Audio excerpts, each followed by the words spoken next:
Hello, I'm Keener Fry, Executive Director of the University of Wyoming Alumni Association. I am pleased to be joined today with Nicole Hauser, Executive Director, Cathedral Home for Children. Nicole earned a Bachelor of Social Work in 2005 and a Master's of Social Work in 2007 from the University of Wyoming. Nicole's session today continues a series of many recorded interviews we will be producing with our alumni in a variety of fields. We hope our students and alumni are able to use these informational interview videos as a learning tool when deciding on their desired career path or when learning about a new industry. Hello, Nicole. I'm going to turn it over to you now and would like you to begin by sharing a little bit about your pathway even to UW and then from UW to your position now. Great. Thanks for having me. This is a unique experience, no doubt, to be seeing you across the screen, Keener, and yet being in the same town, but That's I right. like it. We've had many of these, haven't we, lately? So a little bit about me. I actually grew up in Colorado. I grew up in Monument, Colorado, and had the opportunity to be in school with the same group of classmates through elementary, middle school, and high school, and made a pretty quick decision that I wanted a different experience for myself. So I didn't want to attend university or state university in Colorado, but still wanted to be somewhat close to home. And at that time, I knew that I wanted to go into social work. And it was really important to me that I went to a program that was an accredited social work program. And the reason why I knew I wanted to be a social worker is because my mom is a social worker. And so I had the opportunity to grow up and watch her help a variety of people in many different avenues throughout her career. And she never had to change degrees. So I thought, well, I think I like that. So I knew I wanted to be a social worker in high school, which I know is unique. So that led me to start finding a university or a college that would have an accredited social work program and was still close to my hometown.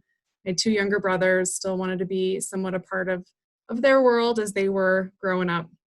So landed on University of Wyoming. I still remember my first campus visit, and in all honesty, the campus looks very different now than it did when I came for my campus visit. I think of the union and everything that's changed there, and I mean it feels like a very different place. Such a beautiful campus. So pretty quickly felt like this was going to be the spot for me. Was glad I made that decision, still was close to home, but was able to get involved up here in Laramie. So finished my social work undergrad, and then part of my program, you have to do a practicum experience. And I had the opportunity to do my practicum at the Laramie Youth Crisis Center. Signing up for that program, I had told my practicum advisor, I love kids way too much. I think I'll get too close to kids. I don't want to have any practicum experience with kids. I just don't think I can separate.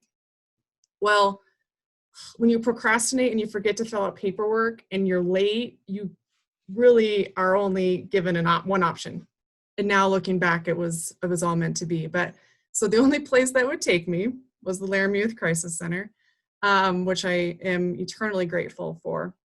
So did my practicum there and just fell in love with the organization, fell in love with working with teenagers and families, learning about our community and our resources. And through that experience, I was then lucky enough to be offered a job with Cathedral Home for Children. So the Laramie Youth Crisis Center is operated by Cathedral Home for Children. So I jumped at the opportunity and began working overnight shifts right out of college. So I think there's always this idea in our minds that right when we graduate with an undergrad and you put in all that work, that you will be given the highest job right away. And that's not always the case. But I was really excited about the mission of the organization and wanted to get in any way I could. So that meant working the overnight shifts, and that's what I did. After my internship ended, worked overnights for 3 months, and then took a job out on our main campus in our residential program doing job coaching. So I got to work with youth and help them find employment opportunities. And through that, had the chance to build that program and help kiddos find ways to go to a trade school or post-secondary education, help them learn how to budget and find a job. So that was really exciting. I'd always had a plan. I was going to come to UW, get my bachelor's degree, and I was going to be accepted into graduate school right away, and everything was going to go slick. And I was going to be here for 5 years and then leave Laramie and go on my merry way. Well, I didn't get into grad school that first year. Was pretty devastated, and rightfully so. The graduate program wanted me to have a little more real world application before going into graduate school. So I kept working at Cathedral Home and loved my job, loved it so much that I was like, I don't need to go back to graduate school. That's no need. And it was my mom, my fellow social worker, who said, you need to go back. You always need to enhance yourself and better yourself and take the most of any opportunity that's given to you. And so for us social workers, that's graduate school. With graduate school and social work comes the opportunity to become licensed. It just opens up a lot more doors. My mom said, you need to do it. So it was an intense 1-year program. At that time, I was still working 40 hours a week, going to graduate school. And in there, I met my partner, and then we started to plan a wedding. So, when you just got to do it all, you do it all. So it got my graduate degree, and then had different opportunities to work at Cathedral Home, start different programs, was promoted to assistant director. And then when our former executive director left the agency, the board asked me to take the reins. So not anything I ever applied for. Definitely wasn't something I saw in my 10-year plan, but I feel really strongly that God puts us where we're supposed to be, and we need to work hard and do our very best. And that's why I'm here.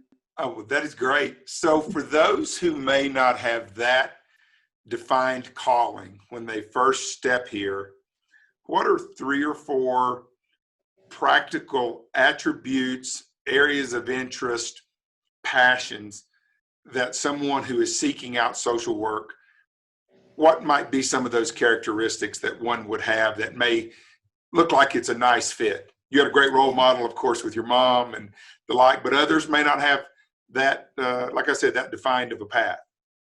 Yeah, so I think for social work, for me, what stands out is it's a degree, and I kind of mentioned this, where it's very general. And so you have the opportunity to work in a lot of different settings.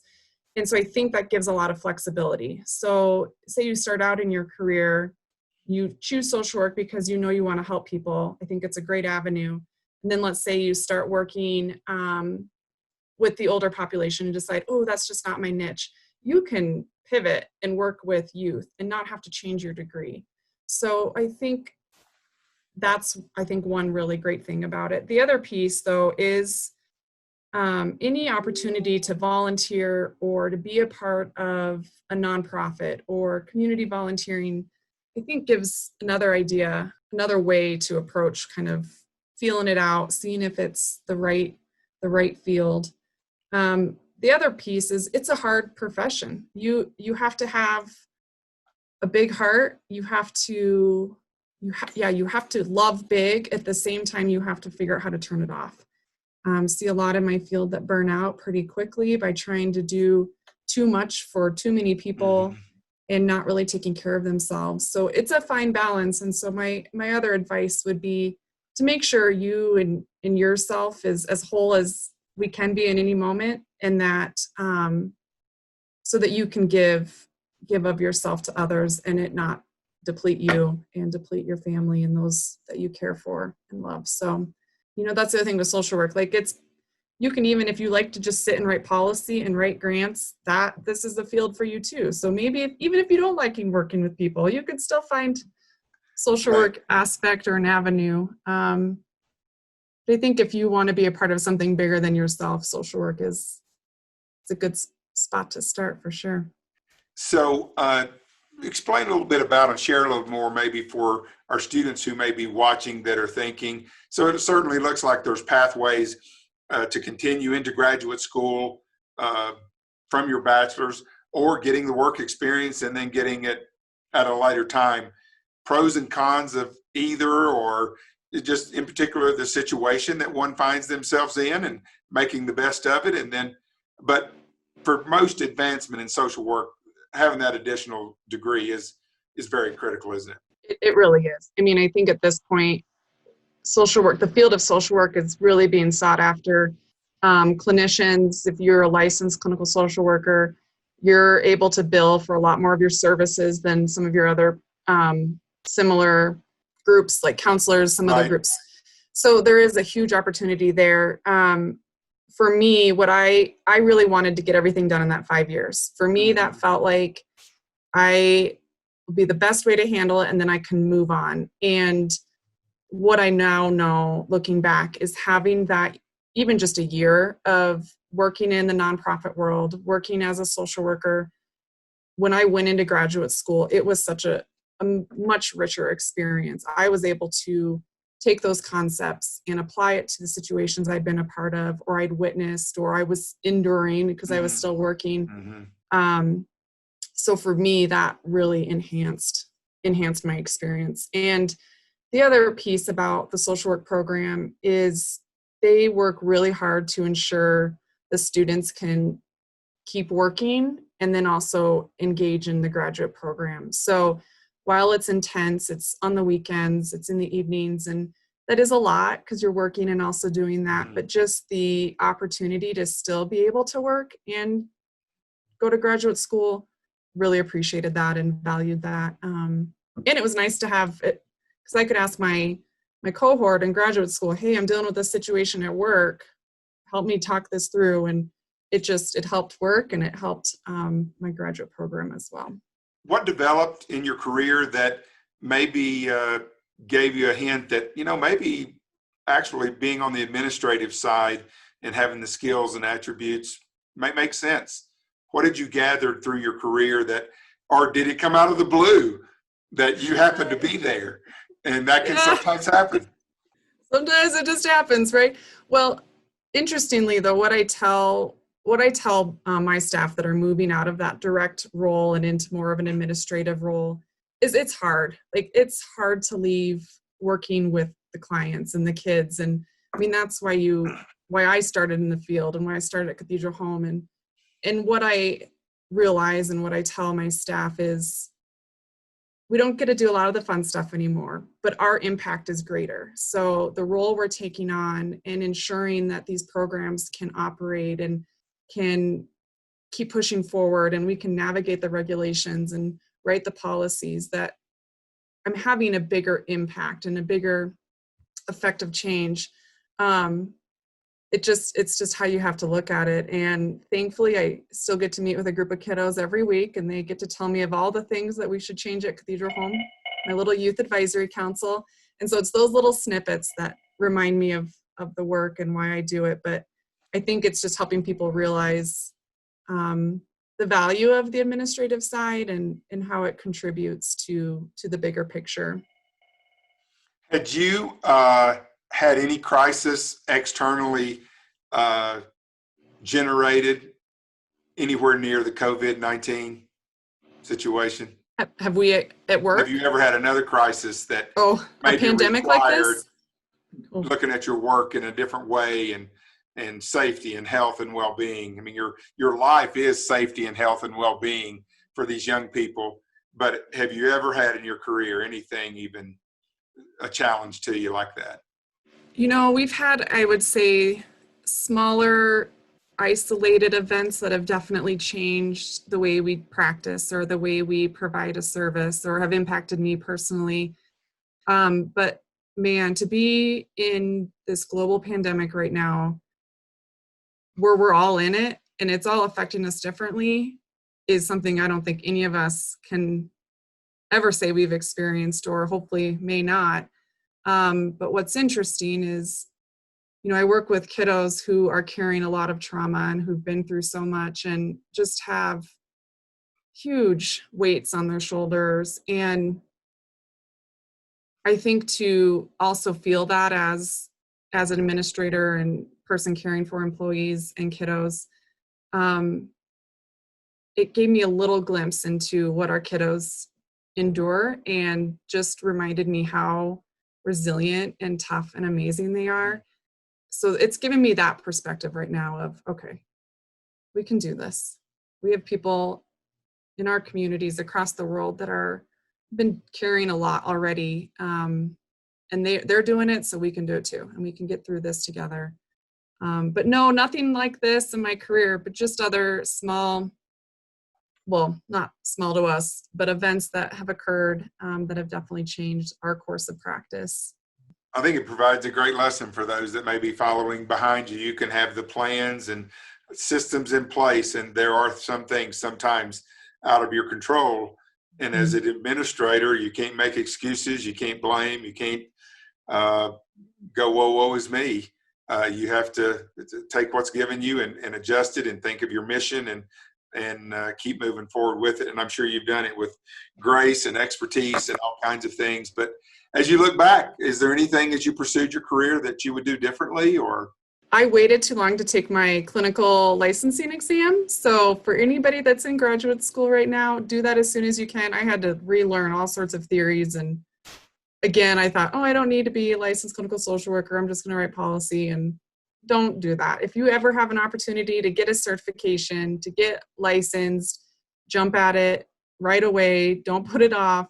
It's going to be harder on you. So that'd be the one piece. It worked out. I passed my test many years ago, but I still think of that. And that's another piece I tell students coming out, like, okay, now they're done with school, go take that test, get it done, get it over with. I feel blessed to be where I'm at, and grateful to have that direction at a young age, but also realizing that wasn't necessary either. I think sometimes we are really hard on ourselves and think we need to have it figured out right away. And one of the questions I just despise is, where do you see yourself in 5 to 10 years? I think that is completely unfair. We have no idea what life is going to bring us. And so really just doing our very best in this moment is what we need to do, and give ourselves patience and grace and know that we'll be where we're supposed to be. Well, that is good, Nicole. I really have enjoyed learning more about your career. You have been actively involved with the university and with the Alumni Association. You've spoken at graduation. You've done some of these in person. You've hired UW graduates, which is about the greatest thing that an alum can do, is to be an advocate for other graduating students to get in the business and the like. And we sincerely appreciate that. I'm sure someone watching this may have other questions, may want to talk personally. And for those of you that are watching, there will be more information of how to connect with us at the Alumni Association if you would like to talk to Nicole further. And so we really appreciate it so much. And thank you again for doing this today, Nicole. My pleasure. Thanks for having me.